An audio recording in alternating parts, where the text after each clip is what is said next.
Akademija za likovno umetnost v Benetkah je v sodelovanju z javnim zavodom Ljubljanski grad in Gorenjskim muzejem Kranj pripravila razstavo V čast sliki. Na njej se predstavljajo akademski slikarji in profesori na Akademiji za likovno umetnost v Benetkah Mirela Brunjeroto, Giordano Montorsi, Gianfranco Quaresimin, Toršito in Paolo Tesari.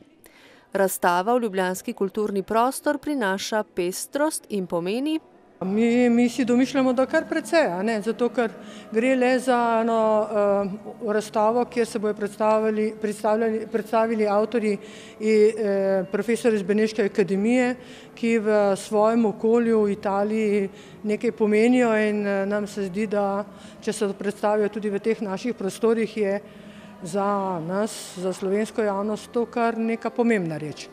Umetniki pripadajo generaciji s preloma 50 let 20. stoletja. Po končanem študiju med 60. in 70. leti so začeli ustvarjati v zgodovinskem kontekstu, ki je zaključeval dobo splošnega projekta modernizma in začenjal novo fazo, poznano po iskanju vedno bolj osebnih in različno usmerjenih umetnostnih poti.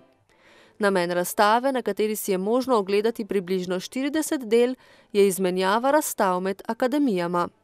Lansko leto je naša akademija oziroma naših 5 profesorjev razstavljalo v galeriji v Benetkah na akademiji, no letos pa 5 profesorjev z Beneške akademije razstavlja v Ljubljani in pa v Gorenjskem muzeju. To je eden od pomembnih mejnikov sodelovanja, ki obstaja že več let. Gre za sodelovanje med dvema državama, med dvema njunima institucijama, torej Likovno akademijo v Ljubljani in Beneško likovno akademijo. Dodatno vrednost pa ji daje še razstava na Gorenjskem.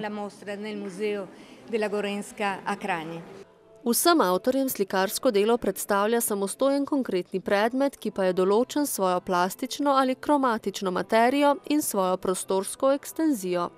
Veličastnost slikarskega dela, ki še vedno potrjuje svojo močno identiteto v svetu, prežetem z oblikami in jeziki, ki se radoželjno utapljajo drug v drugem, predstavlja osrčje njihovega delovanja. Do sodelovanja med akademijama je prišlo na pobudo naših profesorjev. 5 se jih je tako zbralo in izbralo dela, ki so jih želeli predstaviti ne le v Sloveniji, ampak tudi izven naših meja. No in tako so vzpostavili kontakt z Beneško akademijo, povabili so k sodelovanju tudi nas in mi smo to lansko leto z veseljem sprejeli, letos pa pač nadaljujemo s to povratno razstavo v teh naših prostorih. Razstavo na Ljubljanskem gradu je odprl slovenski predsednik dr. Danilo Türk. Med Slovenijo in Italijo obstajajo številne vezi. Obstaja globoko razumevanje, obstaja vzajemno občudovanje. In želel bi, da se tudi današnja razstava, ki jo danes odpiramo, razume v smislu teh globokih, prijateljskih in medsebojno spoštljivih odnosov. Z umetniško peterico Beneška akademija znova vzpostavlja vez s svojo tradicijo, ki od nekdaj gleda na delo kot na nepogrešljiv element, v katerem se zgoščajo znanje in domišljija vseh osebnosti umetnikov, poudarja profesorica umetnostne zgodovine Laura Safret.